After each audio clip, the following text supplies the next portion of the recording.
La quinta entrega de la saga Harry Potter nos presenta una sociedad mágica que se debate entre los escépticos sobre el regreso del Señor Tenebroso y unos pocos que confían en la palabra de Albus Dumbledore, que entraría en conflicto directo con el Ministerio de Magia por haber anunciado este siniestro retorno, una realidad incómoda que Cornelius Fudge no quería admitir.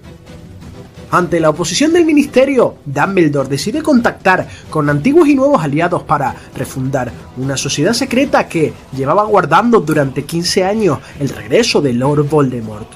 La misteriosa Orden del Fénix, que fue creada en la década de 1970 para enfrentar a los mortífagos, renacería de sus cenizas justo al final del torneo de los Tres Magos y tendría entre sus filas muchos magos y aurores poderosos, escogiendo el número 12 de Grimmauld Place como base de operaciones, siendo la única resistencia que encontró Voldemort durante ese año.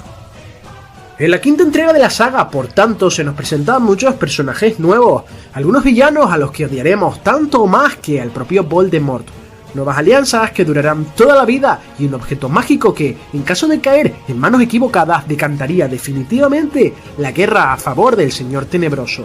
Mientras tanto, Harry deberá defenderse tanto de ataques dentro de Hogwarts como provenientes de su propia mente, ya que Voldemort intentará introducirse en su cabeza para atacarle psicológicamente. Muy buenas y bienvenidos a todos y todas a este nuevo vídeo en el que vamos a explorar el fascinante libro de Harry Potter y la Orden del Fénix, una de las entregas que a mí personalmente más me gustan de la saga, junto con El prisionero de Azkaban, y en esta ocasión en concreto vamos a abordar los capítulos finales del libro que nos narran el conflicto dentro del Departamento de Misterio y el duelo entre Dumbledore y Voldemort, así que te pido que me acompañes en estos minutos para contarte los detalles que se omitieron en las películas y que no conoces, incluso si has tenido la oportunidad de leer los libros, pues me gustaría analizar contigo esta información que te voy a proporcionar, ya que la trama del libro es muy interesante. Pero antes de continuar te pido que te suscribas a mi canal si no lo has hecho ya, para que siga haciendo contenido sobre el mundo de Harry Potter.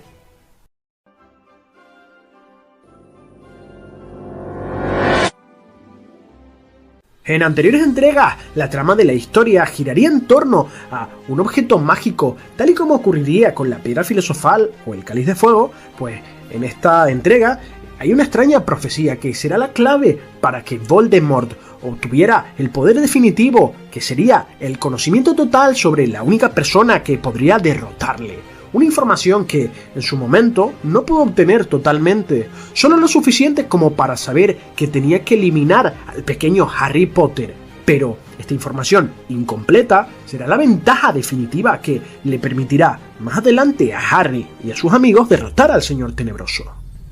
En El prisionero de Azkaban conocemos la asignatura de adivinación y a la profesora Trelawney, que es la tataranieta de una legendaria vidente, y aunque Sybil no es precisamente la que más posee este don, es verdad que en ciertas ocasiones entra en un estado de meditación en el cual es capaz de dar funestas profecías. Una de ellas se produjo durante su entrevista con el profesor Dumbledore muchos años atrás, cuando Harry y Neville no habían nacido, siendo emitida en el pub de Cabeza de Puerco y escuchada a hurtadillas por nada más y nada menos que Severus Snape, quien fue encontrado allí y tuvo que huir del lugar con la profecía a media, lo que por cierto propiciaría la derrota de Voldemort en Godric's Hollow. Dumbledore en cierta ocasión le diría a Harry Potter que predecir el futuro era una tarea muy complicada incluso para los magos, aunque otras especies como por ejemplo los centauros también sabían sobre esta materia. El caso es que esta profecía anunciaría la llegada al mundo de el único con poder para derrotar al Señor Tenebroso, nacido de magos que lo habían desafiado 3 veces. La criatura nacería a finales del mes de julio y Voldemort lo señalaría como su igual, teniéndole elegido un poder que Tom Riddle no conocía. Uno de los dos debería morir a manos del otro, ya que ninguno de los dos podía vivir en tanto el otro siguiera con vida. Sobre esta críptica profecía, Harry y Dumbledore tendrían ocasión de hablar largo y tendido, ya que con toda la verdad desvelada para el libro de las Reliquias de la Muerte, estaban en el limbo. Ambos tendrían este encuentro trascendental donde se explica muchas cosas de la saga, y ya hice un vídeo en su momento y te recomiendo que lo veas y os voy a dejar el enlace en la descripción.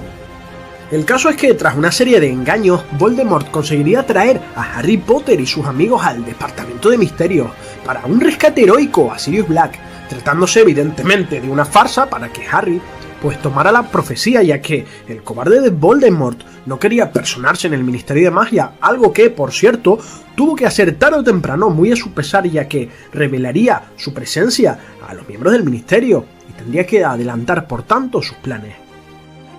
Harry y sus amigos se habían enfrentado valerosamente a un grupo de mortífagos liderados por Lucius y Bellatrix Lestrange, y cuando estaban a punto de ser derrotados, aparecerían sorpresivamente varios miembros de la Orden del Fénix para ayudarles a combatir, mientras que Sirius Black le ordenaría a su ahijado que se llevara la profecía, y también a Neville, que se encontraba herido, y salieran de allí al tiempo que se producían varios duelos a su alrededor y varios destellos de luz verde mortales pasaban cerca de ambos magos.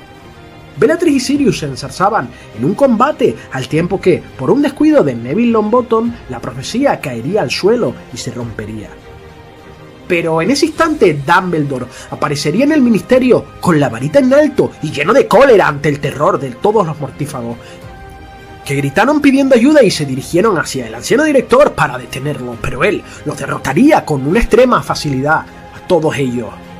Todos excepto a una, ya que Bellatrix continuaba peleando contra Sirius, que se vería sorprendido por la maldición asesina y su cuerpo caería a través del arco de la muerte para no regresar jamás.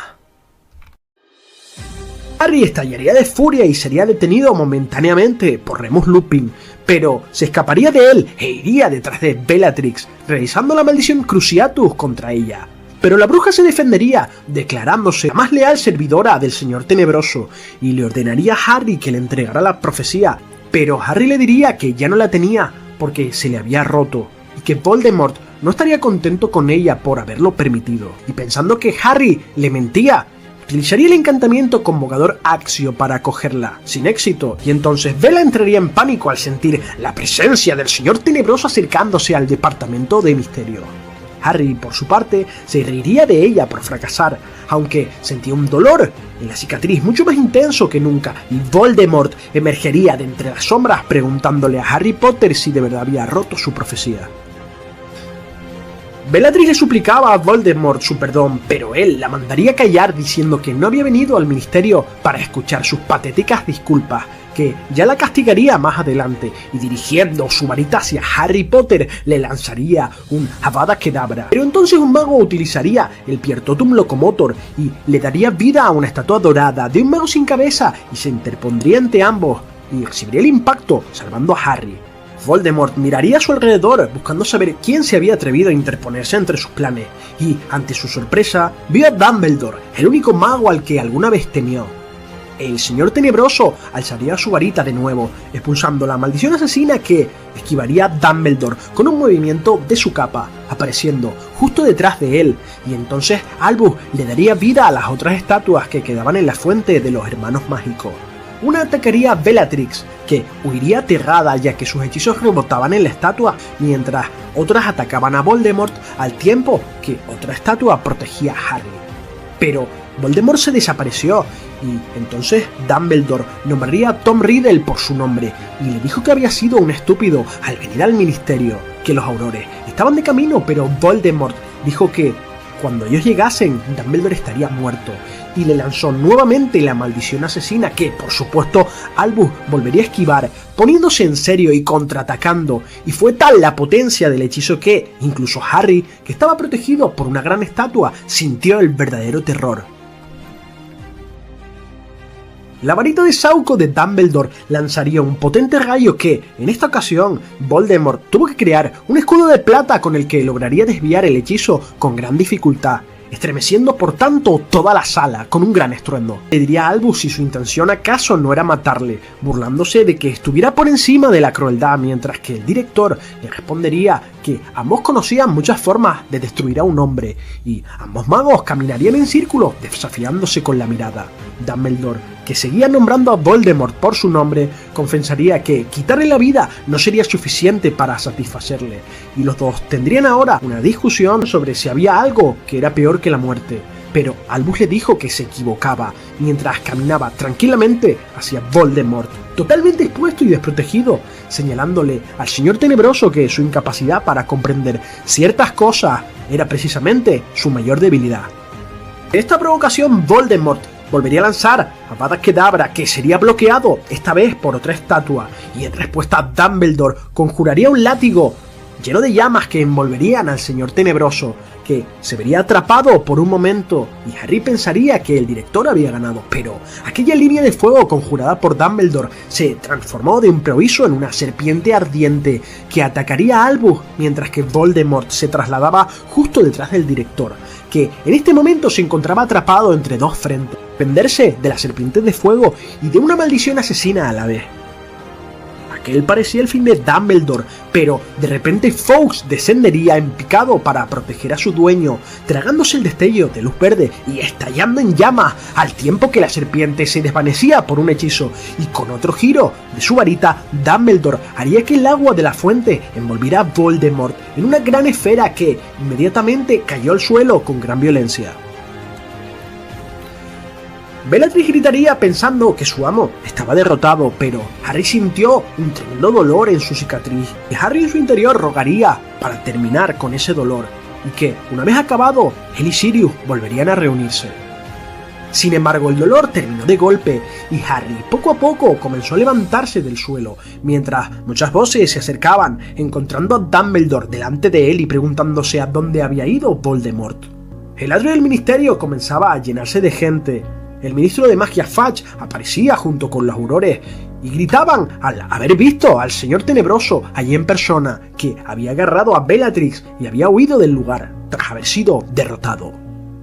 Dumbledore se dirigiría a Fudge y le diría que en el departamento de misterios encontraría varios mortífagos fugados de Azkaban inmovilizados mediante un encantamiento antidesaparición. El ministro evidentemente se queda perplejo, ya que recordemos que Dumbledore era un prófugo de la justicia en ese momento, a punto de emitir la orden de detención contra Dumbledore. Este declararía con una voz atronadora que estaba dispuesto a batirse en duelo contra todos ellos a la vez y volver a ganar, pero que ahora habían pruebas de que él le decía la verdad sobre el regreso de Voldemort, que ya era hora de que usara el sentido común por el bien del mundo mágico. Fudge se quedaría bastante confundido, pero pronto ordenaría a los aurores seguir las palabras de Dumbledore, preguntándose qué había pasado allí y por qué se encontraba en ese lugar el joven Harry Potter. Sin embargo, Dumbledore atraería a la cabeza de una de las estatuas y utilizaría el encantamiento Portus para convertirlo en un trazador y enviar de regreso a Harry al colegio. Pero Fudge se molestaría por este hecho y le pediría a Dumbledore que no utilizara ese traslador ilegal. Y el director le respondería que quería fuera del colegio inmediatamente y para siempre a Dolores Umbridge, y que le daría media hora de su tiempo para explicarle todo lo sucedido, pero ni un minuto más, que luego regresaría a Hogwarts reiterándole que le brindaría toda su ayuda y apoyo al ministerio si él se lo pedía. Y con esto terminamos el vídeo de hoy, en el que hemos analizado los pasajes que se narran en los capítulos 35 y 36 del libro de Harry Potter y la Orden del Fénix. Os invito a que dejéis en la caja de comentarios vuestras propuestas para nuevos vídeos, sugerencias, y que me deis un buen like y compartáis a vuestros amigos y conocidos el contenido que hago de esta saga.